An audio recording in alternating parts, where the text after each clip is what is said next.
எங்கள் நல்ல கர்த்தாவே, இவ்வளவாக நாங்கள் சிந்திக்க போகிற வேத வசனத்தின் பிரகாரமாக நீர் எங்களோடு பேசுங்கப்பா.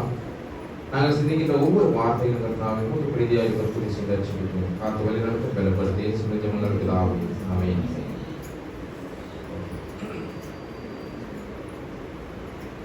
இந்த தினத்தில் வாசிக்க கேட்டு 2ஆம் பாடம்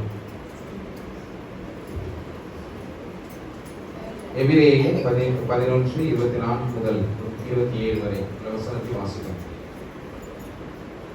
மோசே அப்படிங்கிறதான வாசிக்கிறோம். மோசே அப்படிங்கிறதான ஒரு தலைவனை பற்றி தான் அதை பார்க்க முடியும். மோசே அப்படிங்கிறதான ஒரு தலைவனை பற்றி அதை பார்க்க முடியும். வேதாகமத்தில் எங்கெல்லாம் மோசையை பற்றி சொல்லப்படுது?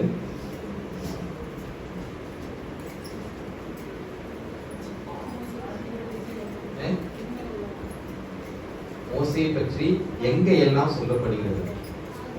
வேற வேற வேற வேற பழைய ஏற்பாட்டுல 4 ஆகமங்களிலே மோசே தான். அப்படிதானே? மோசையை பற்றி சொல்றது. யாத்ராகம் முதல் உபாகமம் வரை அவர் வாழ்க்கை முழுவதுமாக குறிப்பாக அவருடைய ஒரு பணியை அங்க வந்துட்டு விளக்கப்படுது. அவருடைய வேலைகளை குறித்து. அப்ப அவருடைய விசுவாசத்தை பற்றி, அவருடைய கமிட்மெண்டை பற்றி ரத்தின சுருக்கமாக சொல்லப்பட்டதுதான் புதிய ஏற்பாட்டுல எபிரேயர் நிருபத்துல நம்ம இந்த வாசிக்க கேட்டது. இப்ப இதுல இருந்து நம்ம அவருடைய விசுவாசத்தினுடைய சில முக்கியமான காரியங்கள் தான் நம்ம பார்க்க போறோம்.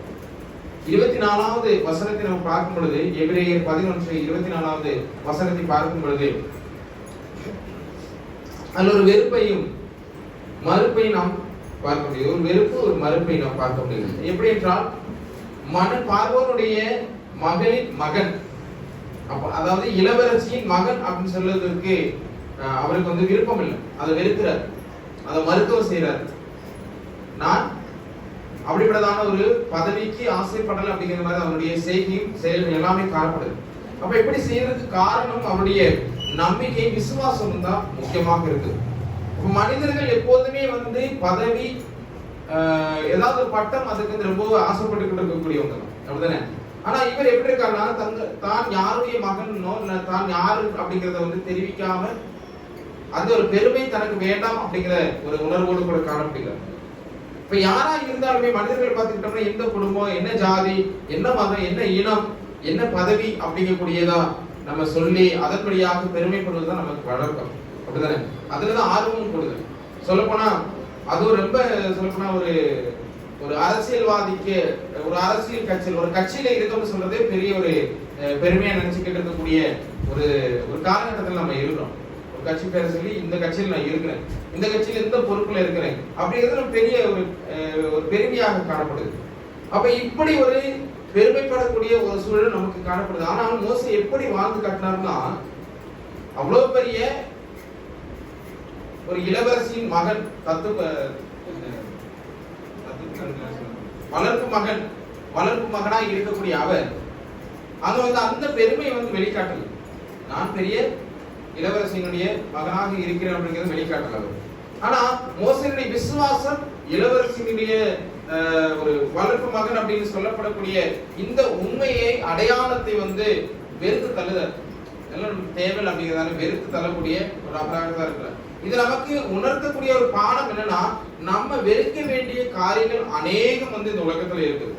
உலக பிரகாரமான செல்வங்கள், இதே நம்மளா இருந்து என்ன செஞ்சிருப்போம்? கண்டிப்பா வந்து நமக்கு வந்து நல்ல லாவிஷா நடந்திருப்போம். அப்படிதானே? அந்த இளைய புத்திரன மாதிரி நம்ம நல்லா என்ஜாய் பண்ணி வளர்ந்துருப்போம். ஆனா இவன் அப்படி இல்லை. அது எல்லாத்தையுமே வெறுத்து தள்ளி, அந்த வெறுப்பாக இதெல்லாம் எனக்கு தேவையில்லை, உலக பிரகாரமான செல்வமோ உலக பிரகாரமான ஒரு அடையாளம் எனக்கு தேவை இல்லை அப்படிங்கிறதான உணர்வோடு கூட நடக்கக்கூடிய ஒரு நபராக மோசே காணப்படுகிறார். இப்ப நம்ம உயர்த்தி காட்டக்கூடிய சின்னங்களையும், நம்ம உயர்த்தி காட்டக்கூடிய பதவிகளையும் மட்டுமே நம்ம பிடிச்சுக்கிட்டு இருக்கும்போது, இங்க மோசே அதற்கு எதிர்மாறாக காணப்படுகிறார். எல்லாத்தையும் வெறுத்து உதறி தள்ளிட்டு இருக்கிறார். சரி, நம்மளும் அப்படிப்பட்டதான ஒரு பதவியா இருந்தாலும் சரி, ஒரு செல்வமா இருந்தாலும் சரி, பணமோ எல்லாமே தேவைதான். ஆனா அதுலயே மைண்ட் செட் போய் அது அடிக்ஷனா இருந்து, அதுலதான் என்னுடைய பெருமை இருக்கு, அதுலதான் என்னோட உயர்வு இருக்கு அப்படின்னு நினைக்கிறது என்னது? அது முட்டாள்தான். அப்படிதானே? நம்ம எல்லாம் இருந்தாலும் இருக்கிறத வச்சு நம்ம பெருமைப்படாம அதை தேவைக்கேற்ப யூஸ் பண்ணி தேவைக்கேற்ப நடந்தால் மட்டும்தான் அதற்கான ஞானம். அதுதான் நமக்கு ஞானத்துக்கு அப்படிதானே. அந்த ஞானத்தோடு கூட நம்ம இருக்கணும். அப்போ கடவுள் பேர்ல வந்து நம்பிக்கை இருக்கக்கூடிய ஒவ்வொரு மனிதனும், கடவுளை பற்றுறுதியாக இருக்கக்கூடிய ஒவ்வொரு நபரும் என்ன செய்யணும் அப்படின்னு சொன்னா, நம்ம என்ன செய்யணும்னா, உலக பிரகாரமாக இருக்கக்கூடிய அனைத்துமே தேவைதான். ஆனால் எவ்வளவுக்கு தேவை அப்படிங்கிறது இருக்குது, எந்த விதத்துல தேவைன்னு இருக்குது. அதை புரிந்து கொண்டு நம்ம நடக்கணும். இங்க 25 முதல் 26வது வசனம் வரை வாசிக்கும் பொழுது ஒரு சரியான தேர்வை இவர் எடுக்கிறார். ஒரு சரியான தேர்வு அப்படின்னு சொல்றது, மோசே அனித்தியமான பாவ சந்தோஷத்தை விடுறார். அனித்தியமான பாவ சந்தோஷம் அதை அனுபவிக்காம அவர் என்ன செய்யறாரு, அது வந்து தேவையில்லை அப்படின்னு சொல்றாரு. அனித்தியமானதுன்னு என்னது, ஒரு நித்தியமாற்றது. அது வந்து பெர்மனன்ட் இல்லை, ஒரு நித்தியம் இல்லாம கொஞ்சம் காலகட்டங்களுக்கு மட்டும் அது இருக்கிற வரதான். அந்த செல்வம் இருக்கிற வரதான். ஒரு பணம் இருந்துச்சு, அது இருக்கிற வரதான் நமக்கு சந்தோஷம். தீர்ந்து போச்சுன்னா அதுக்கப்புறம் அதை எப்படி சம்பாதிக்க முடியாதுன்னு போராட்டம் தான் இருக்கும். அப்போ சந்தோஷம் போய் போராட்டம் ஆயிரும். அப்போ இதே போலதான் பாவத்தினால் வரக்கூடிய சந்தோஷம் நிலையற்றதாக காணப்படுது, நித்தியமற்றதாக காணப்படுது. பாவம் என்ன எப்படி இருக்கும், முதல்ல வாய்க்கு தேன் போல இருக்கும், அப்படிதானே. அதுக்கப்புறம் என்ன செய்யும், உள்ள போனதுக்கு அப்புறம் என்ன செய்யும், அதுக்குள்ள வேலையை காட்ட தொடங்கும். அப்போ வயிற்றுக்குள் போனதுக்கு அப்புறமாக கசப்பாயிரும் அப்படின்னு சொல்லிதான் வெளிப்படுத்துற விசேஷம் 10:10 சொல்லப்படுது, அப்படிதானே. நாக்கு, அதாவது நாக்குக்கு வந்து தேன் மதுரமாக இருக்கும், தேன் போல இருக்கும். ஆனா உள்ள போச்சுன்னா கசப்பாகிரும் அப்படின்னு சொல்லி வெளிப்படுத்துற விசேஷம் 10:10. அதே வேளையில தேவ பிள்ளைகளோடு சேர்ந்து பாட அனுபவிப்பதுதான் அவருடைய முக்கிய குறிக்கோளாக காணப்படுது. யாருடையது, மோசேயினுடைய முக்கிய குறிக்கோளாக காணப்பட்டது. அப்ப பாவத்தினால் சந்தோஷப்படுவதை விட தேவ மக்களோடு கஷ்டப்படுவதே மேல் அப்படிங்கிறதான ஒரு சிந்தை அவர்களாக இருந்தது. அதனாலதான் அரண்மனை சுகபோகங்களுக்கு அனுபவிக்கக்கூடிய ஒரு உரிமையுள்ள ஒரு நபர் என்ன செய்யறாருன்னா, இளவரசியின் மகனாக இருக்கக்கூடிய ஒரு நபர், ஒரு மனிதன் என்ன செய்யறாருன்னா, ஜனத்தோடு, அதாவது சாதாரண இஸ்ரேல் ஜனத்தோடு தன்னை உட்படுத்திக் கொண்டு அவர்களோடு சேர்ந்து தன்னுடைய பயணத்தை தொடர்வதற்கு முயற்சிக்கிறார். அப்ப அரசனாக கூடிய வாய்ப்பை விட ஆயனாக வேலை பார்ப்பதே மேல் அப்படின்னு நினைக்கிறார். அவர் அரசனாக இருந்திருக்கலாம், ஆனா ஆயனாக வேலை பார்ப்பதுதான் அவர் மேலான ஒரு நல்ல ஒரு பொக்கிஷமாக கண்டுகொண்டார். உயர்ந்த நிலையிலிருந்து ஒரு தாழ்ந்த நிலைக்கான ஒரு உணர்வு அவர்களாக இருந்தது. அது குறிப்பா சொல்லணும்னு சொன்னா, அந்த காலத்துல ஆடு மேய்க்கிறது, மேய்ப்பர்கள் அப்படின்னாலே ரொம்ப இழிவான ஒன்றாக இருந்தது. மேய்ப்பர்கள்னா இழிவான ஒன்றாக இருந்தது. மேய்ப்பர் யாருக்கு இழிவானா, எகிப்து ஜனங்களுக்கு வந்து அது இழிவான ஒரு தொழில், மேய்ப்பர்கள் தொழில். மேய்ப்பர்கள் தெரியுமா, மேய்க்கிறது இழிவானா ரொம்ப கேவலமான. அப்போ இப்படிப்பட்டதான ஒரு சிந்தை அவர்களுக்குள்ளாக காணப்பட்டது. ஆனா அதைத்தான் என்ன யார் தேர்ந்தெடுக்கிறார், மோசே தேர்ந்தெடுக்கிறார், ஒரு மேய்ப்பன். ஆனா அந்த மேய்ப்பனாலதான் எதை மேய்க்க முடிஞ்சு, ஜனத்தை மேய்க்க முடியும், அப்படிதானே. அதன் வழியாக நம்ம கத்துக்கிட்டோம் எப்படி, அதாவது 5 அறிவு படைத்த ஆடு மாடுகளை மேய்க்கும் போது அவனுக்கு தெரிஞ்சு 6 அறிவு படைத்தவர்களை எப்படி அவனால கண்ட்ரோல் பண்ண முடியும். அவன் அந்த 5 அறிவு படைச்சவங்களை வந்து படைச்ச மிருகங்கள் வந்து மேய்க்க தவறி இருந்தால் அதை கரெக்ட் மேய்க்கிறது வந்து ரொம்ப கஷ்டம், அப்படிதானே. அப்படிதானே, ஆடு மேய்க்கிறது ரொம்ப கஷ்டம். உங்களை சொல்றேன், ஆடு மேய்க்கிறது ரொம்ப கஷ்டம். அது என்ன, எந்த ஒரு மிருகமா இருக்கட்டும் நம்ம சொல் பேச்சு கேட்காது, அதை ட்ரெயின் பண்ணி எடுக்கணும். ஆனா இங்க என்ன நடக்குதுன்னா, அப்படி மேய்த்து வந்தவர் தான், அவர் தான் யார் எடுக்கிறார், கடவுள் தேர்ந்தெடுக்கிறாரு.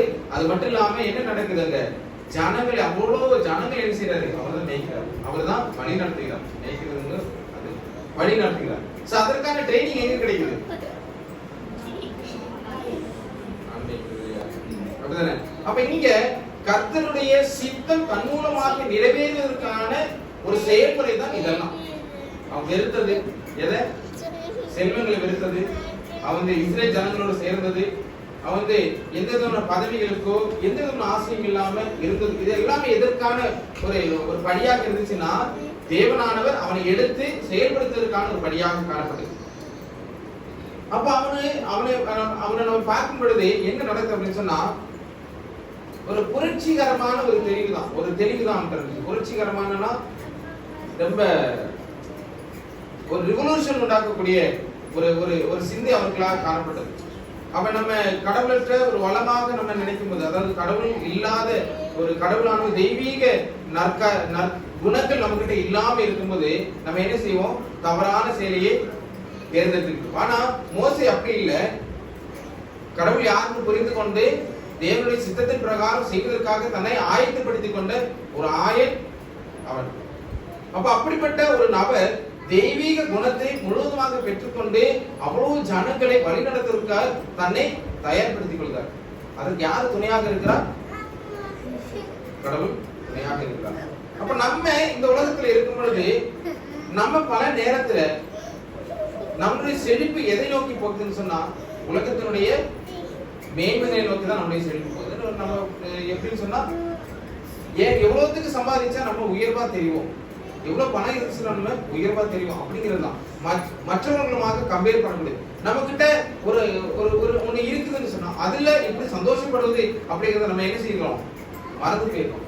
இல்லாததுக்காக போராடக்கூடிய ஒரு உணர்வு உள்ளவர்களாக நம்ம காணப்படும். இல்லாததுக்குன்னா அது இருந்து பிரயோஜனம் இல்லை, ஆனா அதை தேடிக்கிட்டு இல்ல அவங்கள்ட்ட இருக்கு, பக்கத்து வீட்டுல இருக்கு, அதனால எங்க இருக்கணும் அப்படிங்கிறதான ஒரு உணர்வோடு கூட நம்ம தேடக்கூடிய ஒரு சூழல்களாக இருக்கும். 27வது வசனத்தை நம்ம பார்க்கும் பொழுது ஒரு விசுவாச பற்றுறுதியை காண முடியும். அந்த விசுவாச பற்றுறுதியினால் அவன் ஒரு பார்வை பார்க்கிறான், அவனுடைய ஒரு காணல் காணப்படுகிறது. எப்படின்னா, காணக்கூடாத அதரிசனமான ஆண்டவரை தரிசிக்கக்கூடிய ஒரு வாய்ப்பை அவன் பெற்றுக்கொள்கிறான். அப்படிதானே? இயேசு கிறிஸ்துவை எலியாவோடு கூட சேர்ந்து பார்க்கக்கூடிய ஒரு வாக்கியத்தை யார் பெற்றுக்கொள்ளுதா? மோசே பெற்றுக்கொள்ளலாம். அது எங்க இருக்குன்னா, மத்தேயு 17:3, மார்க் 9:4, லூக்கா 9:29 முதல் 31 வரை. அப்ப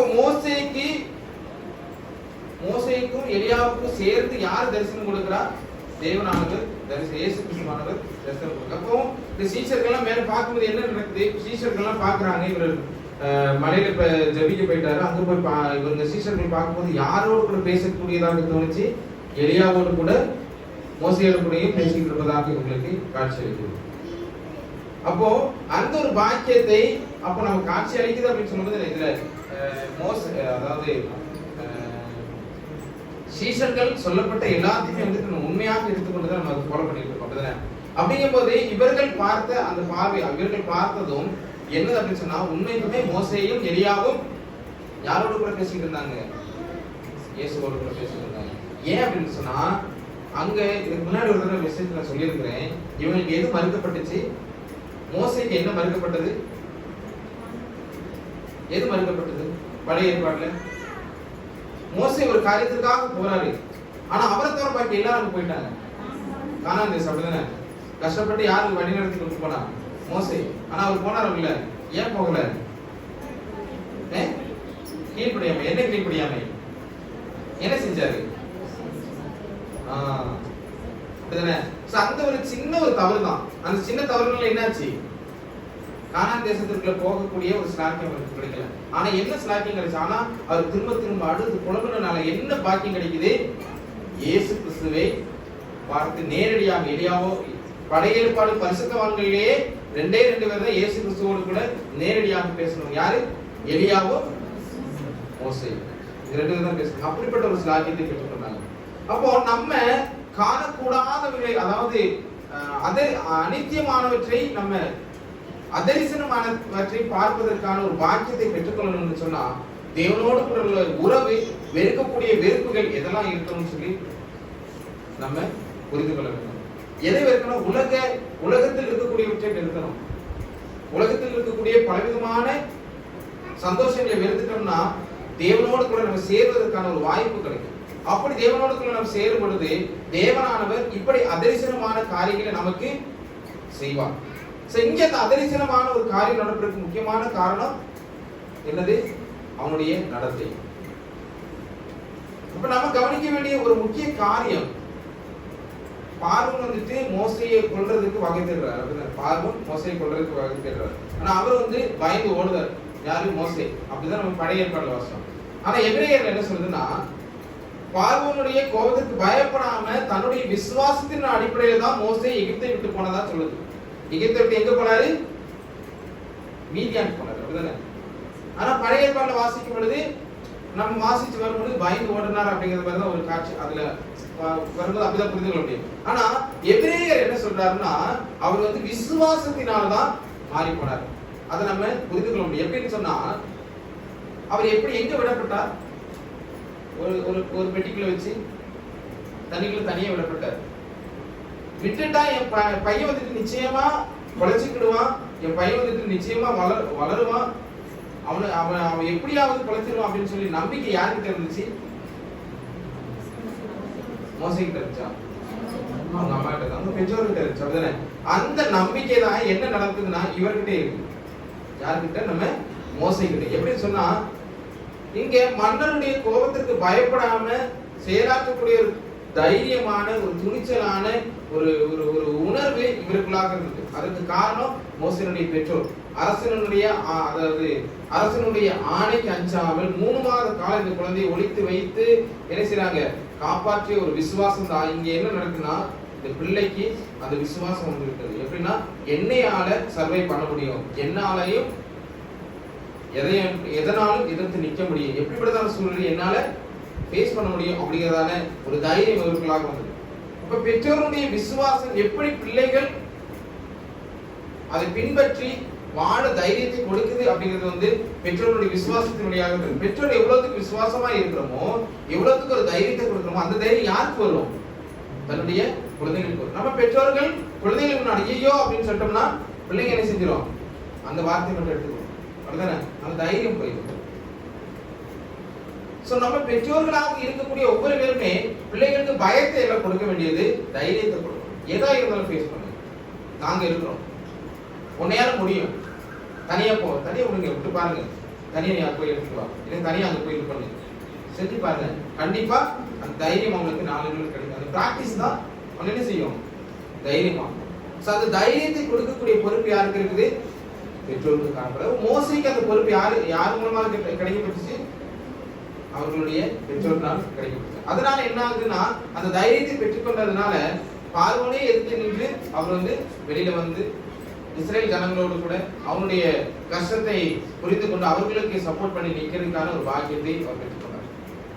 அப்ப நம்ம இந்த நாட்கள்ல எப்படிப்பட்டதான ஒரு விசுவாசத்திலே, எப்படிப்பட்டதான ஒரு தைரியத்திலே நம்ம இருக்க வேண்டும் அப்படிங்கிறது வந்து மோசையின் வழியாக கற்றுக்கொள்ள முடியும். அப்ப மோசே அந்த தைரியத்தின் வழியாகவும் விசுவாசத்தின் வழியாகவும் யாரை பார்க்க முடிந்தது? இயேசு கிறிஸ்துவை பார்க்க முடிந்தது. நம்ம இந்த நாட்கள்ல இந்த தைரியத்தின் வழியாக யாரை பார்க்க முடிகிறது? நம்மளால வந்து இயேசு கிறிஸ்துவோடு கூட பார்க்கக்கூடிய ஒரு ஸ்லாக்கியம் நமக்கு கிடைக்குமா அப்படிங்கிறது யோசிக்கக்கூடிய ஒரு காரியம். சோ நமக்கும் அப்படிப்பட்டதான ஒரு பாக்கியம் கிடைக்கணும் அப்படின்னு சொன்னா நம்ம என்ன செய்யணும்? விசுவாசத்தின் மூலமாக வளர்க்கப்படணும். பெற்றோர்கள் மட்டுமல்ல, நம்மளும் விசுவாசத்துல வளரணும். நம்மளும் என்ன செய்யணும்? அனுதினம் பைபிள் வாசிக்கணும், ஜெபிக்கணும். பெற்றோர்கள் மறந்தா கூட நம்ம என்ன செய்யணும்? கூப்பிட்டு ஜெபம் பண்ணலாம், வாங்க குடும்ப ஜெபத்துக்கு டைம் ஆயிட்டு வாங்க, ஒரு 10 மினிட்டாவது என்ன செய்யணும்? ஜெபிக்கலாம்னு சொல்லி கூப்பிடணும். ஒரு பாட்டு, ஒரு அதிகாரம், ஒரு சின்ன ஜெபம். இன்னைக்கு பெரிதா ஜெபம் பண்ணிட்டா ஓகே, நாளைக்கு எபி ஜெபம், அதுக்கப்புறம் யார் ஜெபம் பண்ணணும், அதுக்கப்புறம் யார் ஜெபம் பண்ணிட்டா ஒவ்வொரு நாளும் ஒவ்வொரு மாறி மாறி ஜெபிக்கணும். அப்படிதானே? அப்ப அப்படி ஜெபிக்கும் பொழுது பிள்ளைங்களும் சரி பெற்றோரும் சரி அந்த டைம் வரும்போது ஆட்டோமேட்டிக்கா அந்த ஜெப வேலையில சேர்ந்துருவாங்க. ஸோ பிள்ளைகளுக்கு அது பிராக்டிஸ் ஆகும். ஸோ அப்படிப்பட்டதான ஒரு ஜெபம், ஒரு விசுவாசம் நமக்குள்ளாக வர வேண்டும். மோசே அவ்வளவு பெரிய ஜனங்களை வழிநடத்துவதற்கு காரணம் அவர்களுடைய பெற்றோர் தான். அந்த பெற்றோர் இல்லைன்னு அவங்க பெற்றோர் வந்து ப்ராப்பரான ஒரு கைடன்ஸ் கொடுக்கணும்னு சொன்னா, அந்த பெற்றோர் தைரியமாக அது விடணும்னு சொன்னா, என்னதான் இருந்தாலும் கருவில் இருக்கும் போதே அதற்கான தைரியத்தை கொடுக்கிறது. கருவில் இருக்கும்போது நம்ம பயந்து இருந்தோம்னு சொன்னா பிள்ளை என்ன செய்யும்? பிறந்ததுக்கு அப்புறமும் பயந்துகிட்டே தான் இருக்கும். லாஸ்ட் என்ன செய்வோம்? இது உன்னோட குணம் என்னோட குணம்னு சொல்லிடுவோம். ஆனா அப்படி இல்லை. எப்படி அந்த குணங்கள் எங்க இருக்குதுன்னா, நம்ம கருவுல இருக்கும் பொழுது, குழந்தையானது கருவுல உருவாக்கும் பொழுது நம்ம எதை பார்க்கிறோம், நம்ம எதை சிந்திக்கிறோமோ, நம்ம எதை வாசிக்கிறோமோ, நம்ம எதற்கெல்லாம் பயப்படுறோமோ, எதற்கெல்லாம் தைரியமா இருக்கிறோமோ, அதே தான் யாருக்கு வரும்? கருவுல இருக்கக்கூடிய குழந்தைகளுக்கு வரும். சோ அப்படி மேபி நம்ம பயந்துட்டோம் சொன்னால் நம்ம பிள்ளைகளை எப்படி வளர்க்கணும்? வளர்க்கும் போதே அந்த தைரியத்தை கொடுத்து வளர்க்கணும். ஏதோ நம்ம சின்ன வயசுல எப்படிதான் இல்லை, வளர்த்து வரும் பொழுது அந்த தைரியத்தை நம்ம கொடுப்பதற்கு நம்ம பார்த்துட்டு காணப்பட வேண்டும். ஸோ அப்படிப்பட்டதான ஒரு தைரியத்தை மோசே பெற்றுக்கொண்டதால் மட்டும்தான் அவரால் அவ்வளவு பெரிய ஜனங்களை வழிநடத்த முடிந்தது. அந்த விசுவாசம், அது ஒரு நம்பிக்கை, அது ஒரு பற்றுறுதி நமக்குள்ளாக இருக்கும். நம்ம அப்படிப்பட்டதான ஒரு பற்றுறுதி நமக்குள்ள இருக்க வேண்டும். நம்ம எப்போதுமே ஒரு செயலை நமக்கு கொடுத்து விட்டு அதை அந்த அதற்கு ஏற்றார் போல நம்மளை தயார்படுத்திக் கொள்ளணும். அது எந்த ஒரு பொறுப்பா இருந்தாலும் சரி, எந்த வித தடை வந்தாலும் சரி, அதை நம்ம என்ன செய்யணும், ப்ராப்பராக செய்வதற்கு தைரியமாக இருக்க வேண்டும். அப்படிப்பட்டதான தைரியத்தை ஒரு பற்றுறுதியும் தேவனானவர் அனைவருக்கு கொடுப்பாராக. நாம் அவர்கள் இருந்து நிற்கலாம்.